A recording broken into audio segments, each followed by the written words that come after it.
중국이 최근 교황청 승인 없이 새 보좌주교를 임명했습니다.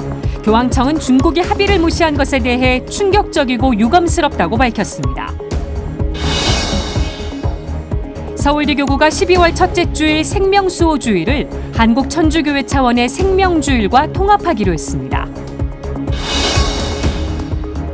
CPBC 뉴스 대림기획 청년에게 희망의 빛을 세 번째로 청년연합회장을 맡게 된 청년과 40대가 되어서도 청년 레지오를 떠나지 못하고 있는 청년분과장의 이야기를 들어봤습니다.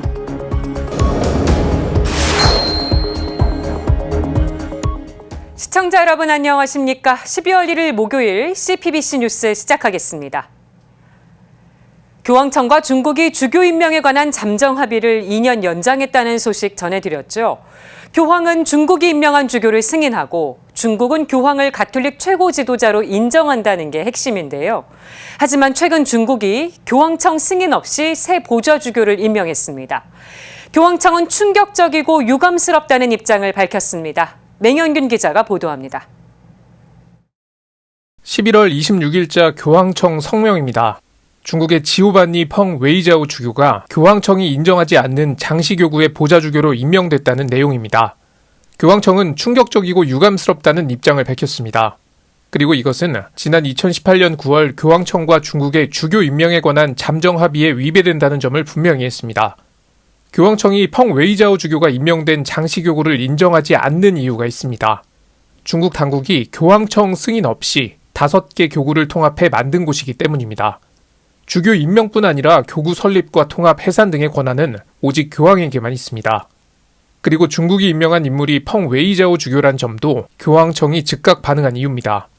웨이자오 주교는 2014년 프란치스코 교황이 임명했습니다. 정부가 통제하는 애국회가 아닌 지하교회 위장교구를 담당했습니다. 이 때문에 웨이자오 주교는 체포돼 6달 동안 구금되기도 했습니다. 이후 2018년 교황청과 중국의 주교 임명에 관한 잠정 합의가 나왔고 2년마다 연장되고 있습니다. 미국 가톨릭교회는 교황청과 중국의 합의를 비판합니다. 중국 내의 인권 문제를 도외시했다는 이유입니다. 그럼에도 교황은 인권 문제와 외교적 노력을 별개로 봐야 한다는 입장입니다. 탄압 속에 놓인 중국의 그리스도인을 구해야 한다는 사명도 중요하다고 보기 때문입니다. 즉 교황청은 중국과의 관계를 풀어가기 위한 외교적 노력이 진행 중인데도 지하교회를 향한 탄압은 여전히 계속되고 있다고 본 겁니다. Siamo una politica dei piccoli passi e crediamo che ogni risultato, ecco, anche se non è eclatante, anche se non è vistoso, anche se magari all'inizio sembra non dare grandi risultati, però è un passo in avanti verso l'affermazione anche di una maggiore libertà religiosa. 교황청은 성명에서 웨이자오 주교가 중국 당국으로부터 극심한 압력을 받아왔던 것으로 파악한다고 덧붙였습니다. 그러면서 유사한 사건이 반복되지 않길 바란다고 경고했습니다. CPBC 맹현균입니다. CPBC 뉴스 대림기획 청년에게 희망의 빛을 세 번째로 청년연합회장을 맡게 된 청년과 그리고 40대가 되어서도 청년 레지오를 떠나지 못하고 있는 청년분과장의 이야기를 들어봤습니다. 청년들은 젊은이들이 모일 수 있는 자리를 많이 만들어달라는 바람을 전했습니다. 이힘 기자입니다. 50점 미만. 20년 전에 비해 현재 청년 공동체의 활성화 정도를 점수화한 수치입니다. 1977년생인 서울대 교구 고덕동 본당 장경섭 청년분과장은 20대 시절인 2001년 청년 활동을 시작했습니다. 청년 레지오 마리아에 입단한 장 분과장은 당시 본당 청년들의 활성화 지수를 100점이라고 가정할 때 현재는 40점대라고 진단했습니다. 인원이 일단은 옛날보다 한 3분의 1도 안 남아 있는 것 같고, 얼마 전에 그 청년 이렇게 인원을 이제 파악했는데 22명 정도밖에 안 되더라고요. 다른 본당도 상황은 마찬가지입니다. 서울 고척동 본당 김용신 청년연합회장은 내년에 세 번째로 청년연합회장이 됐습니다. 20대이던 2013년 활동을 시작한 김 회장은 임기가 끝나도 회장으로 봉사하겠다는 청년이 드물어 몇 년 만에 다시 회장을 맡게 된 겁니다.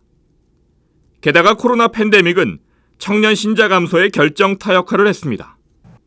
당시에는 본당에 미사를 드리러 오는 청년들이 많았는데 지금은 그때보다는 한 절반도 안 되는 수준으로.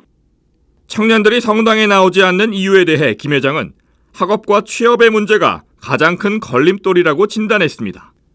시험에 집중을 하다 보니까 이제 성당을 등지게 되면서 20살 넘어올 때는 이미 등을 졌던 상태라서 좀 청년 생활 시작을 하기도 전에 이미 힘들어진 상황이고, 그리고 나중에 대학교를 가서는 이제 본당에서 멀리 떨어져 있으니까 그만큼 또 신앙에서 멀어지는 것 같고, 또 이제 취업을 해야 하니까 청년 활동을 통한 신앙생활의 보람에 대해서는 본당에 좀 도움이 되는 사람이라는 거, 남들한테 제 성향이고 그런지 모르겠는데 남들한테 좀 도움이 되는 사람이 되고 싶었거든요. 이사를 온 지 얼마 안 돼서 이제 새로운 친구를 사귀는 게 이제 무섭고 두려웠었는데, 본당 생활을 하면서 이런 부분이 조금은 많이 채워지지 않았나. 그래서 제가 가진 힘든 일하고 기뻤던 일을 이제 기도를 통해서 나누고, 다른 분들의 이야기를 들으면서 서로 위로가 될 수 있는 것이 이게 청년 단체 활동의 보람인 것 같습니다. 그럼에도 신앙에 대한 목마름으로 성당을 찾는 청년, 신앙의 기쁨을 전하려는 청년은 소수에 불과하다는 반성의 목소리도 나왔습니다. 하지만 교회 공동체가 청년들을 위한 다양하고 적적인 노력을 해야 한다는 데는 이견이 없었습니다. 하느님 말씀을 나누고 할 수 있는 것을 직접적인 말로가 아니라 간접적으로 느낌으로라도 체험할 수 있는 어떤 활동들이 좀 많아졌으면 좋겠고, 그런 것들이 너무 옛날 방식이 아니라 요즘 젊은 청년들이 좋아하는 어떤 언어라든지 그런 표현 방식으로 많이 좀 이루어지면은, 가톨릭에 대한 미디어들이 더욱더 활성화가 많이 되고 홍보가 많이 되면은 청년들이 이런 것에 관심을 많이 갖게 되면서 청년 활성화에 더욱더 도움이 될 것 같아요. CPBC 이희미입니다. 올해 3분기 가계소득과 분배지표가 악화된 것으로 나타났습니다. 이로 인해 빈부격차가 더 커졌는데 이런 현상은 내년에도 계속될 거라는 전망입니다. 소득 양극화 실태와 교회의 시각, 윤재선 기자가 살폈습니다. 통계청이 발표한 올해 3분기 가구당 월평균 소득은 489만 9천 원, 1년 전보다 3% 증가했습니다. 하지만 물가 상승을 감안한 실질 소득은 오히려 2.8% 줄었습니다. 실질 소득이 뒷걸음질 친 건 금융위기 직후인 2009년 이후 5년 만입니다. 올해는 재난안전지원금 같은 공적 이전 소득의 효과가 줄어든 데다 물가가 작년 같은 기간보다 2배 이상 뛴 영향이 컸습니다. 소득 수준별로 보면 하위 20%의 실질 소득은 1년 전에 비해 6% 넘게 감소했습니다. 상위 20%의 소득도 2% 정도 줄긴 했지만 하위 20%에 비하면 3분의 1 수준에 그칠 정도로 타격이 적었습니다. 금액으로 보면 상위 20%의 실질 소득은 957만 원, 하위 20%는 103만 원으로 거의 10배 가까이 격차가 컸습니다. 분배 악화로 인한 빈부격차는 또 다른 지표에서도 확인됩니다. 한계에 내몰린 적자 가구 비율은 25.3%로 3.7%포인트 늘었습니다. 한 달 소득만으로 생계를 유지하기도 힘든 가구가 그만큼 많아졌음을 의미합니다. 특히 하위 20%의 적자 가구 비율은 58%에 달했습니다. 적자 가구가 저소득층에 몰려 있음을 알 수 있습니다. 이런 소득 양극화로 인한 불평등은 계층뿐만 아니라 지역에서도 나타나고 있습니다. 서울과 경기, 인천 세 곳의 근로소득은 453조 원으로 전체 근로소득의 60%를 넘었습니다.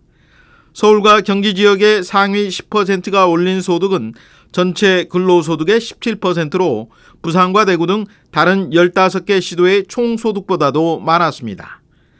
갈수록 가라앉는 경기는 앞으로 계층 간 지역 간 소득과 분배 지표를 더 악화시킬 가능성이 있습니다.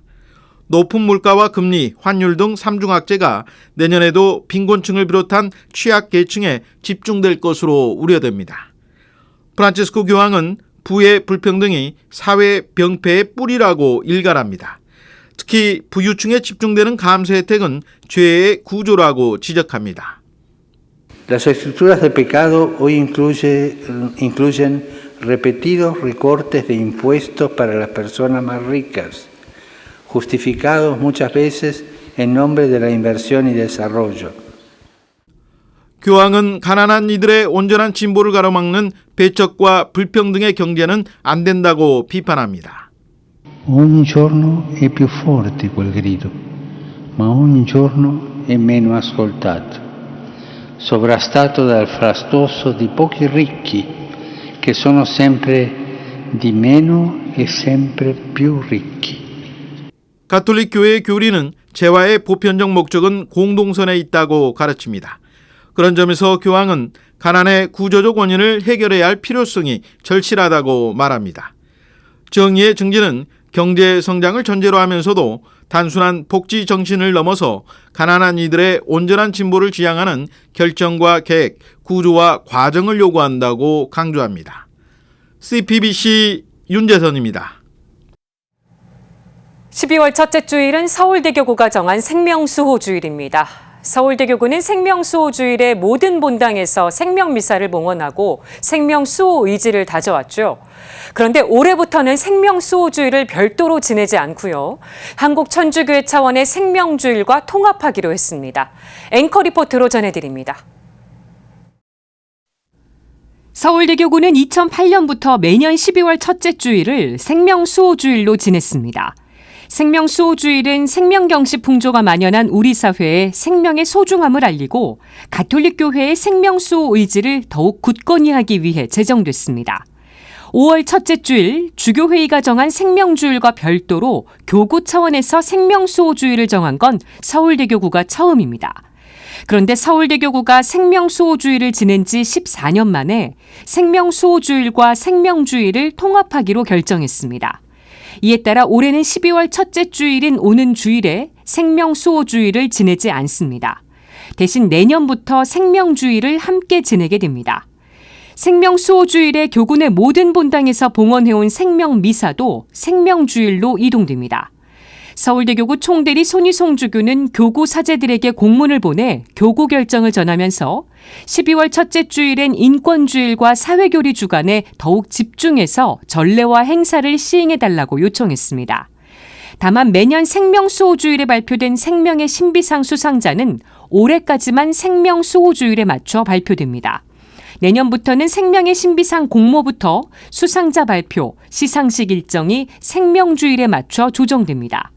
생명수호주일과 생명주일 통합 후 처음으로 맞이하는 내년도 생명주일은 5월 7일입니다. CPBC 김혜영입니다. 원주교구와 춘천교구, 수원교구가 12월 8일과 9일에 사제서품식을 거행합니다.